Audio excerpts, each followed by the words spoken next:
aussi nombreux. Est-ce que vous êtes chauds?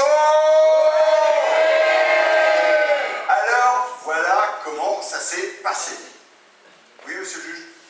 Non, mais je sais que je suis dans un tribunal, mais comme c'est mon premier procès, je voulais faire un truc qui me ressemble, quoi, un peu funky, un peu foufou. Oui, parce que les tribunaux, moi, je trouve ça assez froid, assez glacial, quoi. Puis vos robes noires, là, que vous portez, et puis vos perruques grises que vous mettez sur votre tête, hein? C'est pas une perruque? Non, sans déconner. Alors, autant pour moi. Mais vos robes noires, entre nous, ça fait un peu tarlouse. Vieillot, oui, c'est ça. Oui, alors, revenons à notre affaire. Alors, voilà comment ça s'est réellement passé. Un hold-up. Un hold-up, monsieur le juge, il ne faut pas déconner non plus. J'ai pas braqué une banque. Oui, j'ai braqué une bijouterie, mais j'ai pas braqué une banque. C'est bien ce que je disais. Ça ne se fait pas. C'est interdit. Interdit, monsieur le juge. Vous connaissez quelqu'un qui peut mettre 5 000 € dans une montre? Il y en a des moins chers. Alors là, je vous arrête tout de suite. Ni chez Rolex, ni chez Cartier, je me suis renseigné. Il y en a des moins chers chez Auchan, Intermarché, Carrefour, peut-être. Mais moi, j'en voulais une belle. Parce qu'une moche, j'en ai déjà une et je n'aimais pas tellement qu'elle est moche. Pour vous dire, la dernière fois dans le métro, je me suis fait agresser. Le mec, lorsqu'il a vu ma montre, il s'est barré en courant. C'est là que je me suis dit, il faut une belle montre. Et c'est là que j'ai pensé à la bijouterie. Au braquage.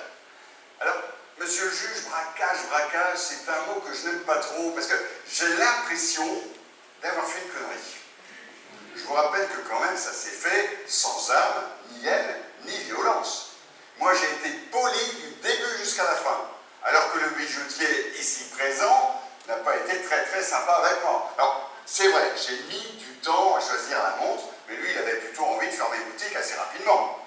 Je vous explique. Je suis arrivé en fin de matinée, et bien déjà, vers 19 h, il commençait à me pousser vers la sortie en fermant les lumières, en prétextant que le vendredi soir, il ferme à 18 h 30 pour essayer de récupérer des heures sup. J'ai rien compris à ce qu'il m'a dit. Je vais vous dire, monsieur le juge, on dit les fonctionnaires. Les fonctionnaires, et bien dans le privé, il y a aussi des tirs au flanc. Voilà, ça, c'est dit.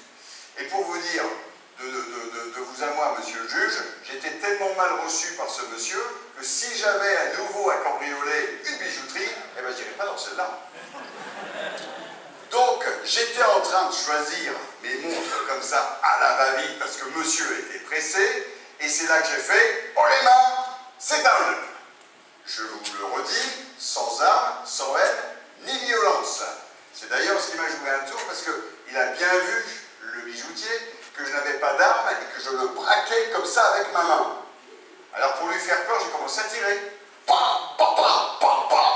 Ça ne l'a pas du tout intimidé. Alors pour faire un peu plus de réalisme, comme j'avais tiré plusieurs fois, j'ai voulu recharger mon arme. Mais voyez-vous, monsieur le juge, comme c'est une arme que je ne connais pas très bien, j'ai un peu galéré pour mettre le chargeur. Et c'est là qu'il m'a profité pour appeler la police. Alors là, changement d'ambiance. Des gens d'une gentillesse bien plus sympa que ce monsieur. Hein. Ils m'ont accompagné vers la sortie. J'aurais dit, écoutez, monsieur, à un moment, il va falloir se quitter. Je vais prendre le métro. Ils m'ont dit, mais certainement pas. Montez dans notre véhicule, on vous emmène. Adorable. Sur ce, monsieur le juge, je ne sais pas quelle heure il est, vu que je n'ai toujours pas de montre et que j'ai pas que ça qu'à foutre.